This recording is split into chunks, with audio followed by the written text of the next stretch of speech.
Arthur Doval, vou te fazer uma pergunta já direta ao ponto. Esse discurso do Lula, Bolsonaro já deixou claro, vai processar, porque o Lula ainda diz que o Bolsonaro tem uma casa de 8 milhões de dólares nos Estados Unidos. Todo esse discurso do Lula, né, e todos esses ataques para um governo que diria que assumiria o Brasil para trazer paz. E a gente só vê confronto. Eu não vejo feitos do governo Lula. A cada discurso, mais ataques ao Bolsonaro e poucas realizações. Cadê o governo da paz, o governo do amor venceu? Pois é, boa tarde a todos, feliz Dia das Mães aí pra quem tá assistindo a gente. Olha, eu penso o seguinte, pro governo Lula, e eu acho que isso é um sintoma, inclusive, do quanto ele busca sempre antagonizar com o Bolsonaro, porque para o governo Lula é um presente ficar antagonizando com o governo Bolsonaro. Ele tem ali diversas falhas pra ficar apontando, etc. Agora, isso mostra, inclusive, que o governo não está performando bem. Eu quero lembrar que o governo Lula não conseguiu pautar nenhum projeto no Congresso Nacional, nenhum. O único que quase conseguiu perdeu, que foi o PL das fake news, acho que tá na pauta, a gente vai falar bastante sobre isso hoje, tá? E isso mostra, cara, que o Lula, ele tá desesperado. Não só isso, o Lula, ele está conseguindo derreter a própria base. Eu não sei se você sabe, mas dentro do PT, que é um partido ali de várias vertentes, o PT não é uma coisa uníssona, você tem inclusive a Janja causando muitos ciúmes dentro dos setores do próprio partido. Então, como que tá o governo hoje? É um governo que não tem nenhum poder de articulação, é um governo que tá dentro do seu próprio partido se rachando, muito por conta inclusive de comportamento da Janja e do próprio Lula, que tá ali autoritário, tá intolerante com os outros, tá arrogante, e você tem inclusive o reflexo disso na própria base. E quando eu falo da base, não só da base institucional no Congresso, mas da popularidade do Lula. A gente tem que lembrar que... Pode falar tudo aqui, né? Tudo, aqui pode falar então, tudo. Não tem palhaçada. A gente tem que lembrar que, por exemplo, não sei você que está assistindo, se você conhece, por exemplo, a Choquei. A Choquei é basicamente a SECOM do governo, né? A Choquei é o portal de fofocas oficial do governo Lula. E você vê nos próprios comentários da Choquei pessoas contra medidas dos 100 primeiros dias do governo Lula. Então o negócio não tá bom. Eu vou te dizer que temos vários historiadores aí para corroborar o que eu tô falando ou me contradizer. Eu acho que são os piores 100 dias, ou 100 e poucos dias agora, do governo na história recente do Brasil. Da redemocratização até agora, eu não conheço nenhum outro governo que começou tão mal. E uma pergunta, você vive das redes sociais também, além da política. Eu também vivo isso e eu tenho medo. Porque teve aí essa situação da PL, das fake news, que a gente sabe qual é o objetivo, na verdade. Agora uma pergunta, e depois eu já vou trazer, que eu sei que aqui vai ter um contraponto. Eu sei que vai ter um contraponto. Agora, sobre essa PL das fake news, será que o Lula seria autuado por essas fake news que ele falou no discurso? Porque ele falou coisas absurdas. 700 milhões de pessoas mortas. Ele confundiu. Não interessa que ele confundiu. Pro brasileiro que é ignorante, que não sabe, ele acredita no que ele tá ouvindo. 700 milhões de pessoas morreram. 300 milhões por causa do Bolsonaro. Que loucura. E outra, ele sai falando o que ele quer. Ele debocha. Ele já debochou, inclusive, das autoridades públicas brasileiras.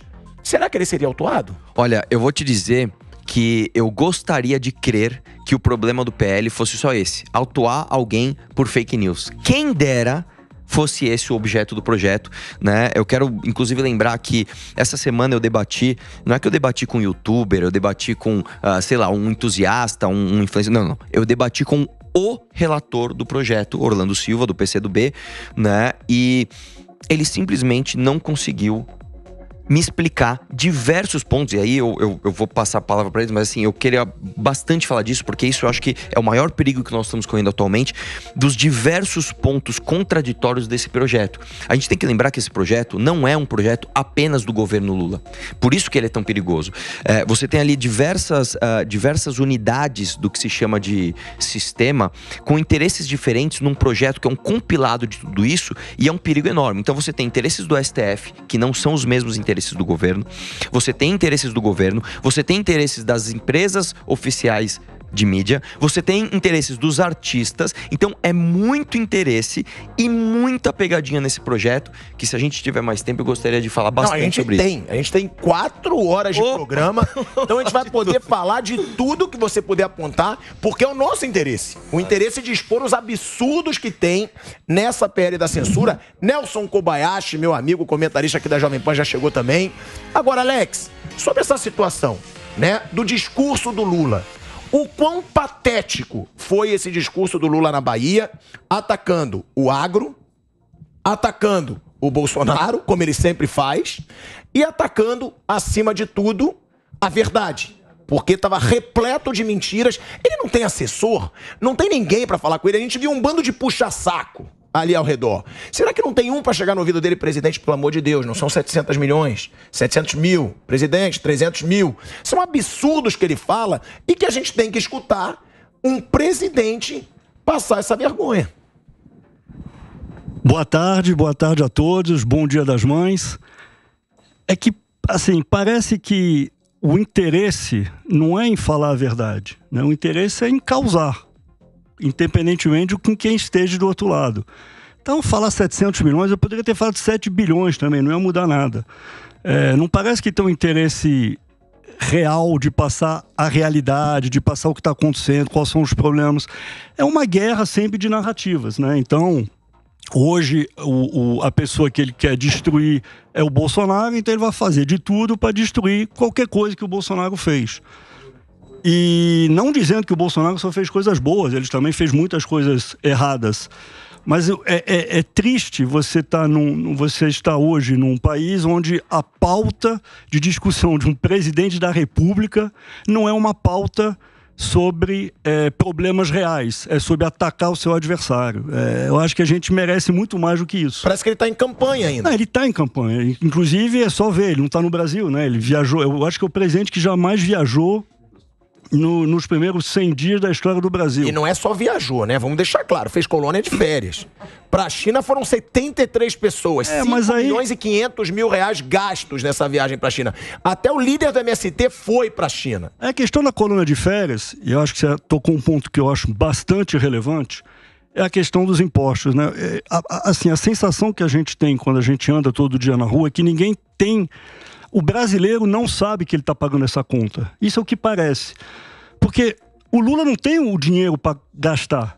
A gente é que está pagando essa conta, né? Então esse dinheiro ele não vem de um trabalho que foi feito pelo governo federal. Não. É o seguinte, eles arrecadam esse dinheiro com a população que trabalha. Então é o seguinte, você, por exemplo, economiza o ano todo, né, para poder fazer uma viagem para visitar a sua mãe no Dia das Mães, na Bahia, no Rio Grande do Norte, onde for. E muitas vezes você vai de ônibus, você economizou, etc. Esse dinheiro que você economizou para visitar a sua mãe no Rio Grande do Norte, ou para visitar a sua mãe na Bahia, ou até no interior de São Paulo, onde for, uma grande parte desse dinheiro você pagou e deu para que o Lula fosse de férias, porque é férias, né? Não vamos combinar, para a Europa, para a China, etc., gastar uma grana inacreditável, porque, assim, você não pode ter o discurso, que eu acho incrível isso no Lula. Por um lado, ele é o pai dos pobres, ele defende que as pessoas no Brasil são pobres, que tem miséria, que ele pegou um país destruído, que o país está numa miséria imensa, etc. E aí, ao mesmo tempo, essa mesma pessoa vai para a Europa gastar mais de R$1 milhão, ficando em hotéis de altíssimo luxo. 37 mil a diária na Inglaterra. Então, 37 mil reais. Eu diria que 99% da população brasileira, usando os mesmos termos que ele usa, talvez 700 milhões de brasileiros não conseguem pagar 37 mil reais por dia num hotel na Inglaterra. Então, é muita hipocrisia, é muita falsidade, né? Ao mesmo tempo que você fala que as pessoas morrem de fome, você vai gastar 37 mil reais por dia, que não é dinheiro seu, que é dinheiro da pessoa que está morrendo de fome. Isso é uma coisa muito séria e muito grave. Eu sei, eu vou aqui no olho já, porque eu sei que você vai querer apresentar um contraponto. Agora, deixa eu te perguntar uma coisa. Quantas vezes eu escutei que o Bolsonaro falava atrocidades? Que o Bolsonaro falava muita besteira? Aí eu te pergunto, imagina se é o Bolsonaro que fala que 700 milhões de pessoas morreram no Brasil, por causa do Covid. Imagina se é o Bolsonaro que fala que a Ucrânia tem culpa na guerra da Ucrânia. Imagina se é o Bolsonaro que gasta 67 mil reais com um sofá. Imagina se é o Bolsonaro que ataca, ironiza a Polícia Federal, porque ele falou que era a armação do Sérgio Moro, ou seja, era a armação também da Polícia Federal. Aí eu te pergunto, será que o Bolsonaro em tão pouco tempo falou tanta besteira quanto Lula? E aí a minha pergunta, por que a mídia não destaca tanto esse potencial do Lula de falar besteira? Por que com o Bolsonaro é um peso, com o Lula é outro? São 2 pesos e 2 medidas. Bom, Pode apresentar seu contraponto, que eu sei que você quer. Muito boa tarde a todos. Aqui dá meu feliz Dia das Mães, as que estão aqui nos assistindo. Saudar também os meus colegas aqui debatedores, uma grande satisfação conhecê-los. Saudar o Thiago também. E eu discordo radicalmente do que está sendo apresentado aqui.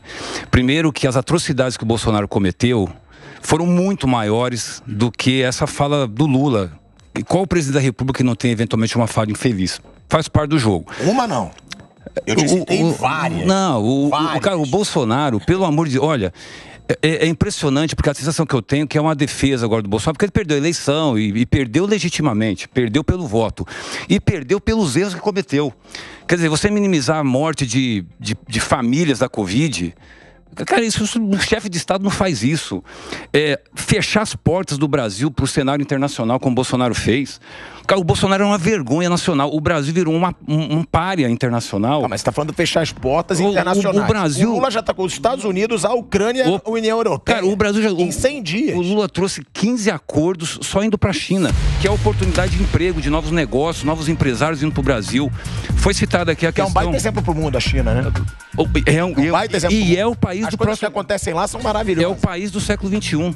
Então ele pode fazer 15 acordos com a China e fechar as portas para os Estados Unidos, para a União Europeia. Não, e nem fechou com os Estados Unidos. Como não? O Brasil não fecha. Ele criticou o dólar como moeda internacional. Opa! Ele falou que os Estados Unidos, ele deixou claro, só quem está apoiando a guerra da Ucrânia então vamos lá, os Estados Unidos. Não vamos sofrer de complexo de vira-lata. Eu não estou sofrendo de verdade. A gente não vai ficar... Veja, o que nós estamos assistindo no mundo hoje é um reposicionamento das economias. A China vai ser a maior economia do século XXI. E a China diz o seguinte, cara, eu não preciso do dólar como moeda de transação internacional. Eu posso estabelecer outros acordos comerciais. Agora, Thiago, uma coisa importante. O Brasil não tem que ser submisso nem à China, nem aos Estados Unidos, a país nenhum. Coisa que o seu Bolsonaro fez. Cara, vergonhoso o Bolsonaro, no primeiro ou segundo mês de mandato, ir para os Estados Unidos, lamber bota de Donald Trump. Aquilo é lamentável. Mas o Lula está lambendo a bota da China. Não está. Como não? Nós estamos abrindo novas possibilidades de negócio para o Brasil. Cara, você olha o approach da diplomacia brasileira. Olha os acordos no segmento ambiental, por exemplo, que nós estamos trazendo. De novo, eu acho que nenhum governo brasileiro, seja ele de direita, de esquerda, tem que lamber bota de qualquer governo do mundo. Quais são os interesses do Brasil? O agronegócio. A China hoje, só para dar um número aqui para o nosso telespectador e para vocês. Há 30 anos atrás, o nosso comércio com a China era de 3 bilhões de dólares. Hoje é de 80. Com os americanos é de 30. Ou seja, a China, já que o agro é pop no Brasil... E eu acho que o agro tem um papel importante. Você falou de 25%, mas a contribuição do agro no PIB brasileiro é de 20%, algo em torno disso. Não. 20, 25%.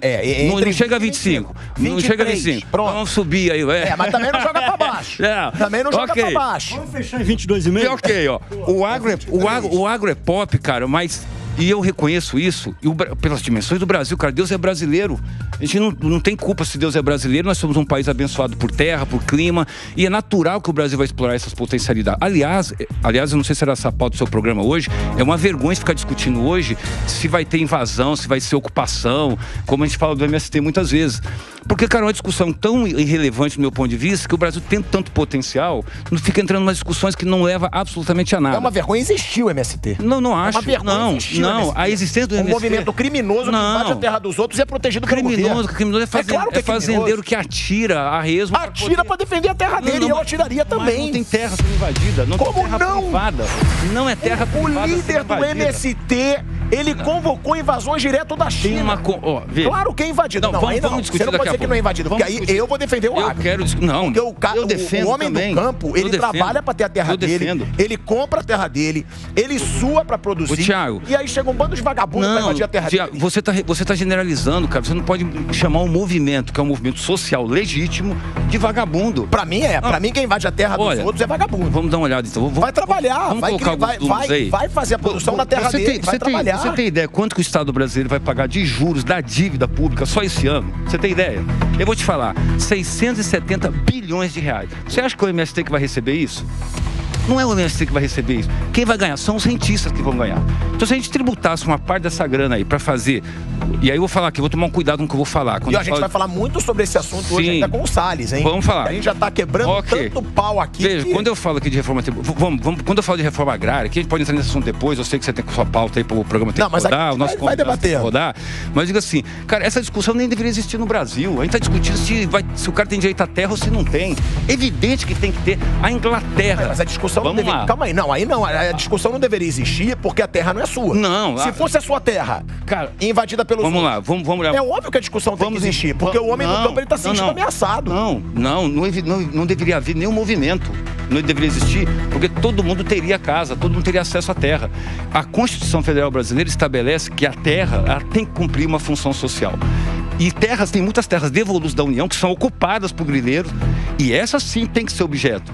E para o bem do capitalismo brasileiro, viu, Thiago, que eu falo isso? Porque a própria Inglaterra, já no início do século, já vinha fazendo lá uma distribuição de terra para várias famílias privadas para desenvolver o próprio capitalismo inglês. Eu estou dizendo para você que a reforma agrária no Brasil é para estimular o nosso capitalismo, não é para produzir aqui um país de exceção, um regime a reforma agrária a gente vai falar já. Agora, Nelson, você que chegou agora, eu vou chamar também o pessoal do telão já.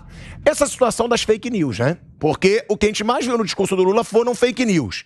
Você acha que ele seria autuado pela PL das fake news, como chama a esquerda que combate tanto as fake news? O Janones é um grande símbolo disso, de um combate às fake news no Brasil.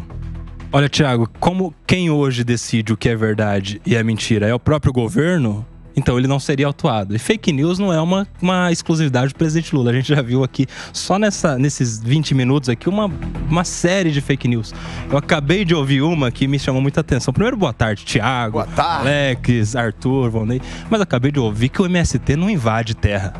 Se isso não é fake news, nada mais é fake news. Se o MST não invade terra, se o presidente Lula não fechou as portas com os Estados Unidos, com a União Europeia, se isso não é fake news, nada mais é fake news. Agora o presidente Lula, ele abusa, ele fala o que ele quer porque não vai ter punição contra ele. E a gente vê que neste projeto aí que é o projeto que eles chamam de PL das fake news, mas na verdade é o PL vai trazer muita novidade. Que é o PL da censura, na verdade, vai dar ainda mais liberdade para o presidente Lula continuar falando tudo o que ele vem falando, atribuindo mortes ao Bolsonaro, chamando o impeachment de golpe e muitas outras, né? Abrindo o espaço todo do governo para instituições criminosas, como, por exemplo, líderes do MST que estão ocupando cargos importantes do INCRA e de muitos outros do governo. Então isso só vai favorecer ainda mais. Eles não estão satisfeitos com a possibilidade hoje deles falarem o que quiserem e a oposição não poder falar nada. Eles querem aumentar esse poder, Thiago. Infelizmente, hoje essa é a realidade.